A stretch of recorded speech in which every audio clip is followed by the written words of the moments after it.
उत्तर प्रदेश समेत कई राज्यों की पुलिस के लिए बीते कई सालों से चुनौती बना लखनऊ के चौक एरिया निवासी 1 लाख का इनामी बदमाश कमल किशोर उर्फ टिंकू कपाला का आखिरकार अंत हो गया। बाराबंकी के थाना सदक इलाके में बीती रात एसटीएफ के साथ हुई मुठभेड़ में मारा गया टिंकू कपाला, जबकि उसका दूसरा साथी भागने में सफल हो गया।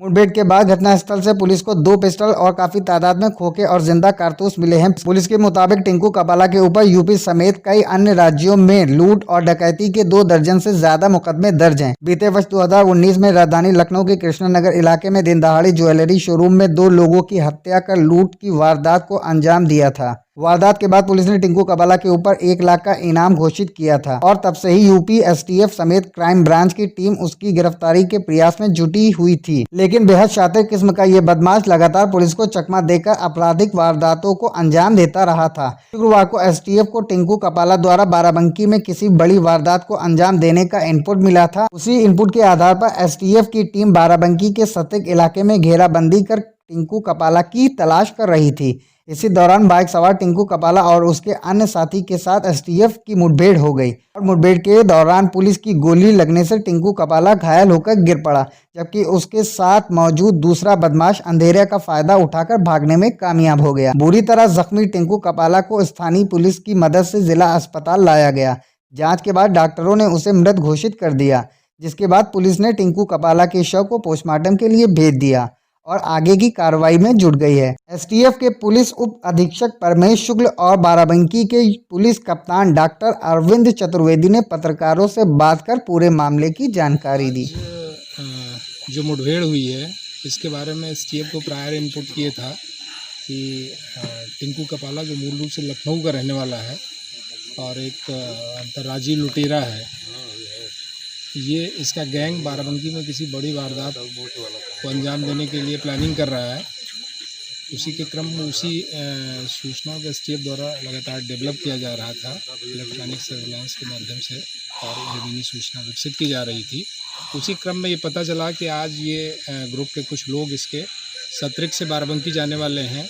संभवतः जो प्लानिंग है उस घटना को अंजाम देंगे और एसटीएफ की टीम द्वारा यहाँ पे गाड़ाबंदी की गई और ये मुठभेड़ हुई। सर, ये इसका आपराधिक क्या इतिहास था? इसके ऊपर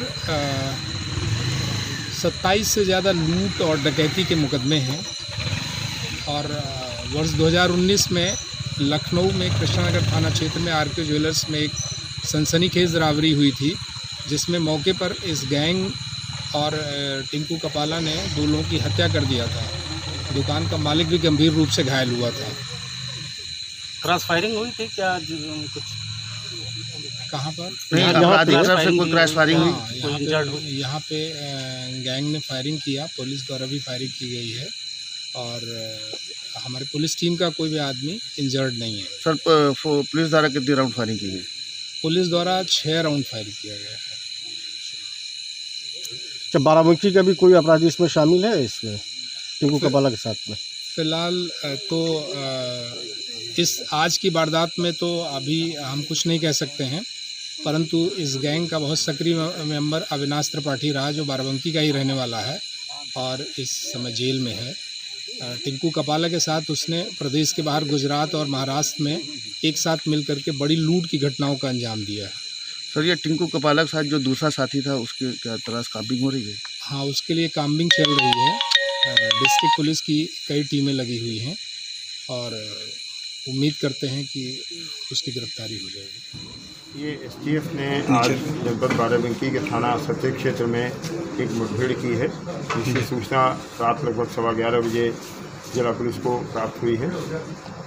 एसटीएफ द्वारा जो इनपुट दिया गया उसके अनुसार ये घायल व्यक्ति टिंकू कपाला उर्फ कमल किशोर है, जो लखनऊ में चौक का रहने वाला है। इसके खिलाफ 27 मुकदमे पंजीकृत हैं अलग अलग जनपदों में, अलग अलग राज्यों में। मुख्य रूप से लूट और हत्या के अभियोग हैं इसके खिलाफ। 1 लाख रुपए का इनाम इसके ऊपर घोषित था। पिछले वर्ष 2019 में कृष्णनगर क्षेत्र में आरके ज्वेलर्स पर एक बड़ी घटना हुई थी लूट की, जिसमें 2 लोगों की मृत्यु हो गई थी और काफ़ी संपत्ति लूटी गई थी। उसका ये मुख्य अभियुक्त था। ये मुठभेड़ के दौरान घायल हुआ, जिसे स्थानीय पुलिस ने तत्काल इलाज के लिए जिला अस्पताल भेजा, जहां इलाज के दौरान इसकी मृत्यु हो गई है। एसटीएफ द्वारा अन्य सूचनाएं शेयर की जाएंगी। इसके आधार पर मुकदमा पंजीकृत किया जाएगा और इसका पंचायतनामा भर के पोस्टमार्टम कराया जाएगा। तो क्या आपराधिक तरफ से क्रॉस फायरिंग भी की गई थी? हाँ, अपराधियों द्वारा फायरिंग की गई। जवाब में एसटीएफ ने फायरिंग की। मौके पर 2 पिस्टल बरामद हुई हैं, काफ़ी से राउंड्स बरामद हुए हैं और बाकी सीन ऑफ क्राइम को सिक्योर कर लिया गया है। फील्ड यूनिट पहुंच गई है मौके पर और अग्रिम कार्रवाई कर रही है। एसटीएफ तरफ से कितने राउंड की फायरिंग की गई? ये अभी जानकारी नहीं है। अभी तत्काल यहाँ आ गया था, पहले इलाज आवश्यक था, यहाँ आ गया था। ये फर्ज के माध्यम से मालूम पड़ेगा। सर, पुलिस का भी कोई जवान घायल हुआ है? इसके बारे में भी तत्काल जानकारी नहीं है क्योंकि एसटीएफ की टीम के अधिकांश लोग भागे हुए बदमाश के पीछे फील्ड में चले गए थे। उनके लौट के आने पर ही ये जानकारी हो पाएगी कि किसी के कोई चोट लगी है या नहीं। बाराबंकी से कल्बे अली रजा की रिपोर्ट। लेटेस्ट खबरों के लिए यूं ही देखते रहिए A9 न्यूज़।